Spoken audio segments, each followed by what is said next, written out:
Now, a quick quiz. The actions of which British Prime Minister, now part of an internal investigation he ordered into allegations of Christmas parties at Number 10 during last year's lockdown?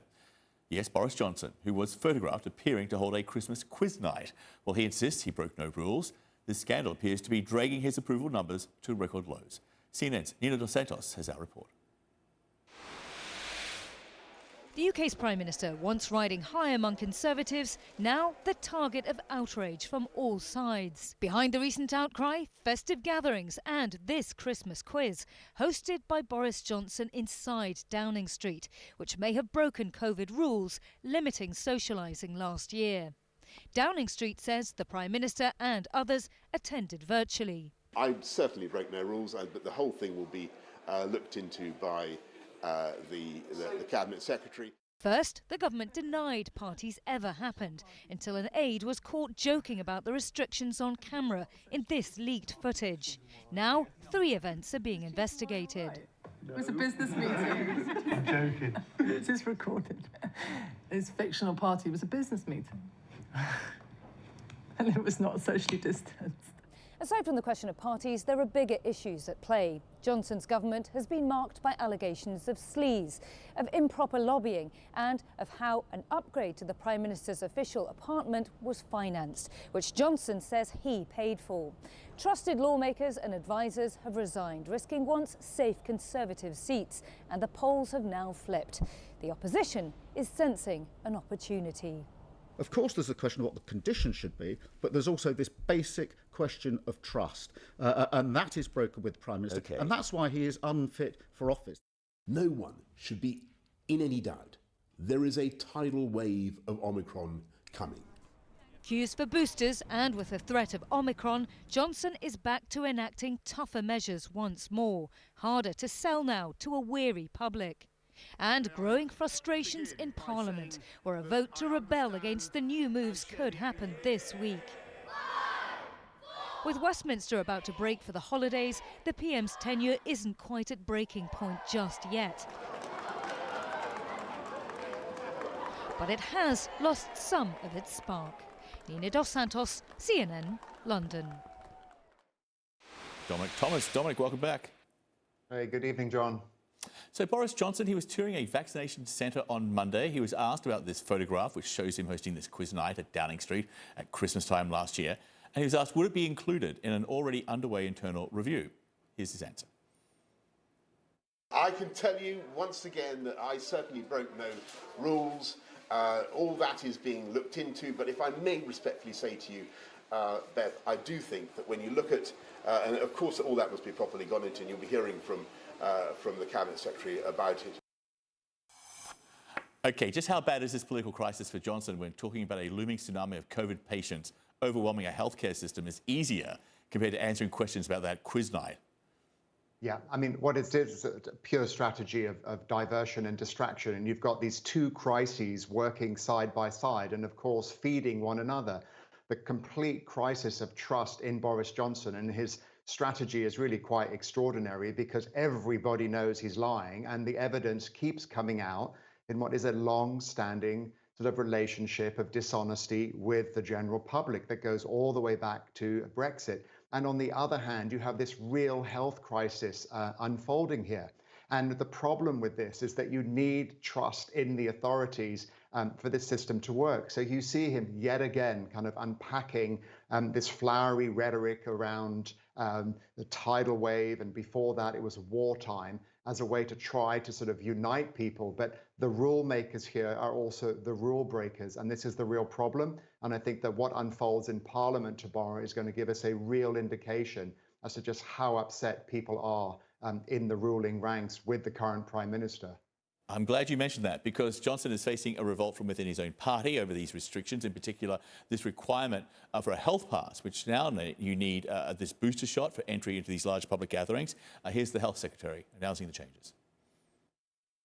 You'll need to show a negative lateral flow test to get into nightclubs and large events with an exemption for the double vaccinated. Once all adults have had a reasonable chance to get their booster jab, we intend to change this exemption to require a booster dose. So in other words, you need the 2 vaccines and a booster now, not just the 2 vaccine shots. Fortunately for Boris Johnson, this is supported by the Labor opposition, which means it should get through Parliament. But, you know, is this the beginning of an internal revolt within the Tories against Johnson? We've sort of been here before, but it seems more serious. We have been here before, not just with him, but with Theresa May. We got a real lesson in how the Parliament can go about weighing in on particular parliamentary options and so on, and actually get distracted by the policy issues and be weighing in more on the personality of the individual. And I think that it is highly likely tomorrow that the Parliament will make the health-conscious decision, but that in making that decision will send a very clear message to Boris Johnson that he serves not only at the will of the British people, but in fact even more so currently under policy at the pleasure of his own Conservative Party, who at any moment could get rid of him. I'm not sure there's the appetite for him to do that right now, but the message will be very clear. Yes, you delivered a massive majority for our Parliament, but currently you are undermining our reputation, our credibility, our ability to govern. And I think it is likely that particularly around the vote on the issue of COVID passes, that you're going to see rebellion and you're going to see a very clear message sent to Boris Johnson that he'd better change course, or else come the new year, there may be a change of Prime Minister. A very clear message coming from the latest Ipsos ITV poll, which has some troubling numbers for Boris Johnson. The leader of the Labor opposition is up 13 points in a month on the question of who would make the most capable Prime Minister. First time a Labor leader has topped that poll in 13 years, not since Gordon Brown. Johnson's numbers are at an all-time low. And here's the former Speaker of the House, Sir John Bercow, explaining why, in his opinion. Here he is. I'm sorry to say it, but I've known 12 prime ministers in my lifetime, and by a country mile, Boris Johnson is the worst. His natural instinct is not to be open, not to be transparent, not to be accountable, but narcissistically to think, what suits me? How can I extricate myself from this awkward situation? By what means can I arrogate blame somewhere else? Bercow was a number of Conservative MPs who fled the Tory party, joined Labor over Boris Johnson's. But how much of what he says rings true? I think a lot of it does ring true. There is no doubt about it that sort of Boris Johnson's sort of general reputation corresponds exactly to what Bercow is saying.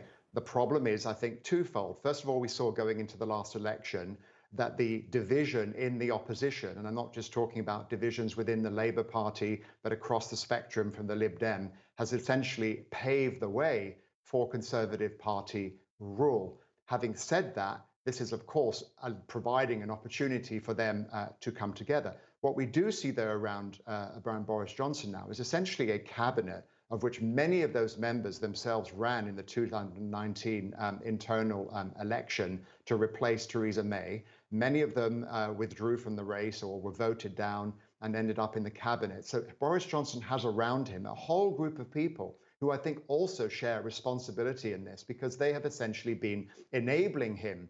And the time will come when they will realize that their lack of policies and that their lack of credibility is going to force them to skip ship. And it's going to be interesting to see, as that future and subsequent leadership unfolds, just how quickly Boris Johnson's demise does come about. But for the time being, his party structure and the majority that the Conservative Party holds in Parliament is the gel, essentially, that is allowing him to behave in this way and that is keeping him in place until they finally feel that the actual tidal shift comes from within their own party.